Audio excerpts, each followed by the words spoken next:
साथियों नमस्कार, हमारे चैनल में आपका स्वागत है। मैं हूं रामचंद्र मौर्य। 9 नवंबर 2019 जिस दिन अयोध्या फैसला आया था, लोगों की निगाह 5 जजों पर थी जिन्होंने फैसला सुनाया था। हिंदू लोग उनकी भूरी भूरी प्रशंसा कर रहे थे। धर्मनिरपेक्ष शक्तियां उन्हें सवालों के घेरे में खड़ा कर दी थी और मुस्लिम पक्ष के लोग हताश, निराश, परेशान थे। 6 साल बाद भंडाफोड़ खुद वही जज कर रहे हैं कि जो फैसला सुनाया गया था वह गलत था। डी.वाई. चंद्रचूड़ जो इस देश के चीफ जस्टिस रह चुके हैं, उन्होंने हालिया बयान दिया है जिसके आधार पर कहा जा सकता है कि इनका हालिया बयान अयोध्या फैसले से उलट है। जो कुछ फैसले में सुनाया गया था उससे उलट है। उसके बाद देश भर के तमाम रिटायर्ड जजों, चीफ जस्टिस, हाई कोर्ट के जजों ने सवाल उठाया है कि क्यों न अयोध्या फैसले पर पुनर्विचार याचिका डाल दी जाए सुप्रीम कोर्ट में। फिर से सुप्रीम कोर्ट में अयोध्या फैसले की नए सिरे से सुनवाई की जाए और 9 नवंबर 2019 के फैसले पर फिर से विचार किया जाए। जस्टिस चंद्रचूड़ जो रिटायर्ड हो चुके हैं, उन्होंने कई चैनलों को इंटरव्यू दिया है और उस इंटरव्यू से जो सवाल खड़े हुए हैं उसके आधार पर प्रोफेसर जी मोहन गोपाल पुनर्विचार याचिका सुप्रीम कोर्ट में डालने जा रहे हैं और इस समय चीफ जस्टिस B.R. गवई दलित, बुद्धिस्ट, अंबेडकरवादी हैं, न्याय करते हैं और इन्होंने घोषणा कर दिया है पहले ही कि रिटायर्ड होने के बाद हम कोई सरकारी पद नहीं लेंगे, न तो इलेक्शन लड़ेंगे, न राज्यपाल बनेंगे, न किसी संवैधानिक बॉडी का प्रमुख बनना पसंद करेंगे। वर्तमान चीफ जस्टिस गवई निष्पक्ष फैसले करते हैं। उनके फैसलों पर आज तक किसी ने संदेह नहीं प्रकट किया है। नवंबर में रिटायर्ड हो जाएंगे जस्टिस गवई। तो जस्टिस गवई के रिटायरमेंट के पहले, यानी इसी अक्टूबर महीने में जो कल से शुरू होने जा रहा है, अगर पुनर्विचार याचिका आ जाती है और उस पर बहस चलती है फिर से बेंच बना करके, तो ज़्यादा उम्मीद है कि अयोध्या फैसले को पलट दिया जा सकता है। क्योंकि 9 नवंबर 2019 के फैसले में इतने झोल हैं, इतनी खामियां हैं, जिसे तमाम चीफ जस्टिस न्यायविद रेखांकित कर चुके हैं। सबसे बड़ा झोल तो यही है कि फैसले पर किसी भी जज के हस्ताक्षर नहीं है। कोई भी फैसला सुनाता है कोई जज, चाहे वह बेंच में हो या अकेले हो, तो वह फैसले पर हस्ताक्षर जरूर करता है। लेकिन अयोध्या फैसले में 5 जजों में से एक भी जज ने हस्ताक्षर नहीं किया है। और जिस तरह से डी.वाई. चंद्रचूड़ ने खुद स्वीकार किया है कि ईश्वर की मर्जी से फैसला सुनाया है, वह भी सवाल अहम है और उस पर भी बहस चल रही है। तो जाहिर है कि 9 नवंबर 2019 को जब अयोध्या फैसला आया था तो रंजन गोगोई की बेंच ने फैसला सुनाया था, जिसमें जस्टिस DY चंद्रचूड़ थे, जस्टिस अशोक भूषण थे, जस्टिस अब्दुल नजीर, जी हाँ मुस्लिम जस्टिस, और जस्टिस बोबडे थे। इन 5 जजों की खंडपीठ ने अयोध्या फैसला सुनाया था और वहां पर राम मंदिर बनाने के लिए ट्रस्ट बनाने के बारे में सरकार को निर्देशित किया था, जबकि मंदिर बनाने के लिए याचिका में बात कही ही नहीं गई थी। लेकिन अति आत्मविश्वास में आकर इन 5 जजों ने जो फैसले दिए वह न सिर्फ मुस्लिम पक्ष के खिलाफ था, बल्कि भारत की धर्मनिरपेक्ष छवि के खिलाफ था, संविधान के खिलाफ था। तो जाहिर है ऐसे फैसले पर पुनर्विचार होना ही चाहिए। पहले भी कई बड़े फैसलों पर पुनर्विचार हो चुके हैं और फैसले पलटे हैं। प्रधानमंत्री नरेंद्र मोदी के घर जब जस्टिस चंद्रचूड़ पूजा आरती करने जाते हैं, तब भी जस्टिस चंद्रचूड़ सवालों के घेरे में आ जाते हैं और तमाम जज और न्यायविद कानून के जानकार ही उन्हें सवालों के घेरे में खड़ा करते हैं।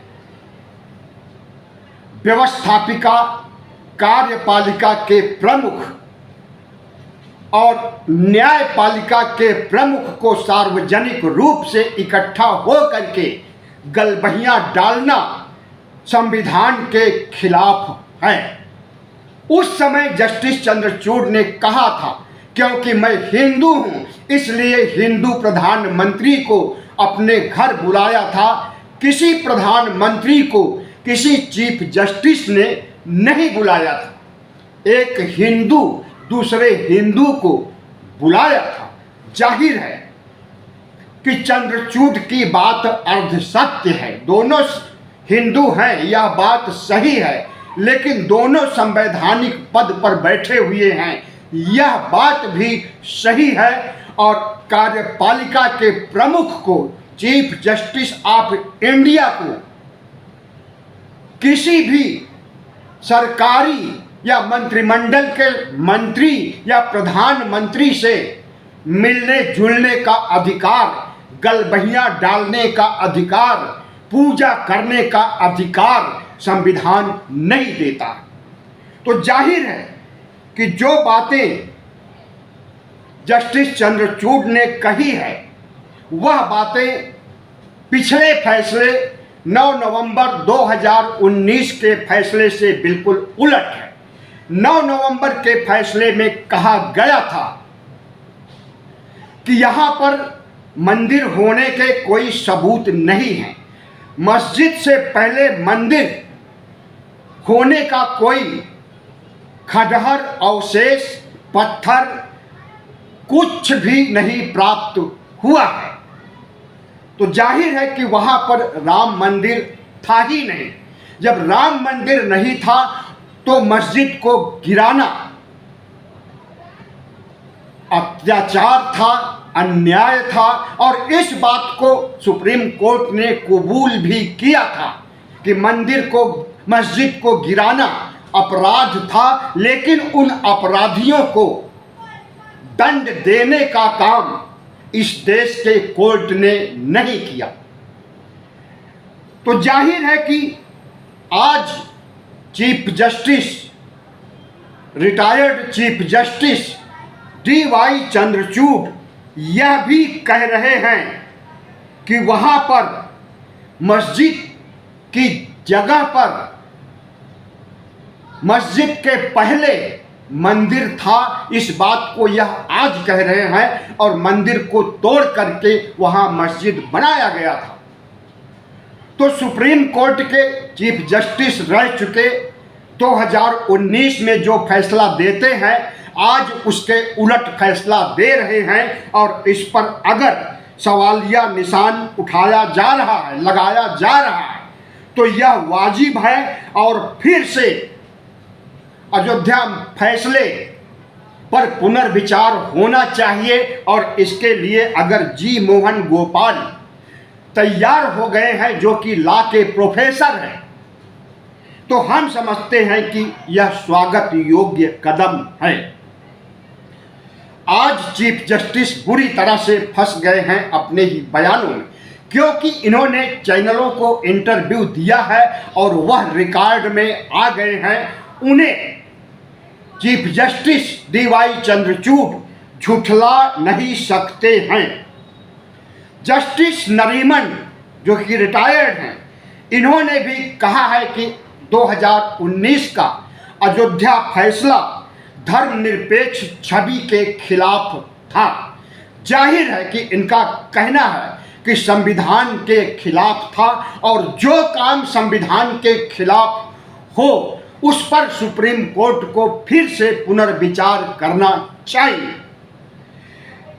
तो क्या अब नए सिरे से सुनवाई की जाएगी और जो खामियां 2019 के फैसले में थी उन खामियों को दूर किया जाएगा? और अगर दूर किया जाएगा तो जो मंदिर बनाने का आदेश दिया गया था, फैसला सुनाया गया था, क्या उस फैसले को रद्द किया जा सकता है? क्योंकि मस्जिद के पहले तो वहाँ मंदिर के सबूत मिले भी नहीं हैं।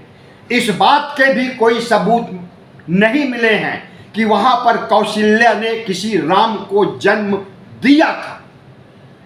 आस्था के आधार पर फैसला सुनाया गया था, और आस्था दोनों समुदायों की एक जैसी होती है। हिंदुओं की आस्था तो आस्था हो गई, लेकिन मुसलमानों की आस्था की कोई कीमत नहीं। संविधान के राज में यह सब नहीं चलेगा और इस पर फिर से सुनवाई होनी चाहिए। हमारा भी मत यही है कि दूध का दूध, पानी का पानी होना चाहिए, और जो त्रुटियां 2019 के फैसले में हुई हैं उस पर फिर से सुनवाई करके BR गवई को बेंच का प्रमुख बन करके सुनवाई करनी चाहिए, और अपने दलित, बुद्धिस्ट, अंबेडकरवादी नजरिए से उन्हें फैसला निष्पक्ष, पारदर्शी सुनाना चाहिए। फैसले सुनाना एक बात है, फैसले को दुनिया, देश, समाज कबूल कर ले और फैसले में पारदर्शिता होनी चाहिए। यह संविधान का तकाजा है। तो क्या इस संविधान के तकाजे के आधार पर अयोध्या फैसला फिर से सुना जाएगा? और अगर फैसला, जो नया फैसला आएगा, वह राम मंदिर के खिलाफ जाता है, तो क्या राम मंदिर का निर्माण रोक दिया जाएगा? जी हां, अभी भी राम मंदिर का निर्माण चल रहा है। चुनावी वजह से नरेंद्र मोदी ने 22 जनवरी 2024 को उद्घाटन जरूर कर दिया था, प्राण प्रतिष्ठा जरूर कर दिया था, लेकिन वह प्राण प्रतिष्ठा और उद्घाटन खुद शंकराचार्य और महामंडलेश्वर की नजरों में गलत था। इसलिए शंकराचार्य और महामंडलेश्वर ने उद्घाटन का बहिष्कार किया था, और मंदिर निर्माण अभी भी चल रहा है। कब पूरा होगा नहीं कहा जा सकता है। मंदिर निर्माण और उद्घाटन, प्राण प्रतिष्ठा के बाद खबर आई है कि मंदिर टपकने भी लगा है, बनकर तैयार नहीं हुआ, मंदिर टपकने लगा है। तो क्या मंदिर बनाने में भी घपला, भ्रष्टाचार हुआ है? इसकी भी जांच होनी चाहिए। लेकिन जो सबसे बड़ी मुद्दे की बात है कि अगर सुप्रीम कोर्ट का नया फैसला, जिसे कि आने की संभावना है और पुनर्विचार याचिका दायर की जा रही है, अगर उस फैसले में बाबरी मस्जिद को फिर से बहाल करने के लिए फैसला सुनाया जाता है, तो क्या यह देश स्वीकार करेगा? हमें तो नहीं लगता, क्योंकि हिंदू समाज सहिष्णु नहीं है, हिंदू समाज न्याय पर नहीं चलता, हिंदू समाज धर्म के आधार पर नहीं चलता। हम यह सारे हिंदुओं के लिए नहीं कह रहे हैं। कट्टरपंथी आरएसएस, बजरंग दल, विश्व हिंदू परिषद जैसे हिंदुओं के बारे में कह रहे हैं, वैसे हिंदू समाज के बारे में कहने की जरूरत नहीं है कि वह सहिष्णु है, दयालु है, न्यायप्रिय है। लेकिन मुट्ठी भर कट्टरपंथी शक्तियों ने संपूर्ण हिंदू समाज को कलुषित और बदनाम कर दिया। एक दूसरा समाचार का विश्लेषण 2 लाइन में करने की जरूरत है। आरएसएस के 100 साल पूरे हो चुके हैं और वह 2 अक्टूबर विजयदशमी के दिन, यानी कल नहीं परसों, एक भव्य आयोजन कर रहा है शताब्दी वर्ष के उपलक्ष्य में।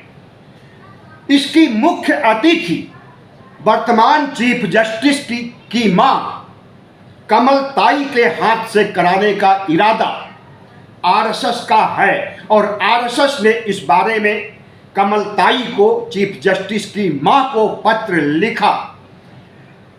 चीफ जस्टिस की मां कमल ताई ने आमंत्रण को नामंजूर कर दिया, लेकिन मीडिया, गोदी मीडिया झूठ दिखा रहा है कि उन्होंने आमंत्रण को मंजूर कर लिया है। आरएसएस बहुत महान बनना चाहता है कि एक दलित महिला से हम मुख्य चीफ बना रहे हैं अपने प्रोग्राम में। लेकिन जब इन्होंने मानने से इनकार कर दिया कि हम अंबेडकरवादी हैं, हम दलित हैं, हम बुद्धिस्ट हैं, हम हिंदुओं के बड़े आयोजन में कैसे आएंगे, तमाम तरह के सवाल इन्होंने उठाया है और उठाना चाहिए भी। हमें लगता है कि चीफ जस्टिस भी चाहते हैं कि उनकी मां आरएसएस के किसी भी प्रोग्राम में मुख्य अतिथि बन करके न जाए, वरना अंबेडकरवादी समाज, दलित समाज, बुद्धिस्ट समाज उनके खिलाफ हो जाएगा। साथियों, वीडियो कैसा लगा? झकझोरने वाला वीडियो तो है ही। अपनी बातें कमेंट में लिखिएगा और अगर पहली बार चैनल को देख रहे हैं तो इसे सब्सक्राइब कर लीजिएगा, लाइक कीजिएगा और शेयर कीजिएगा।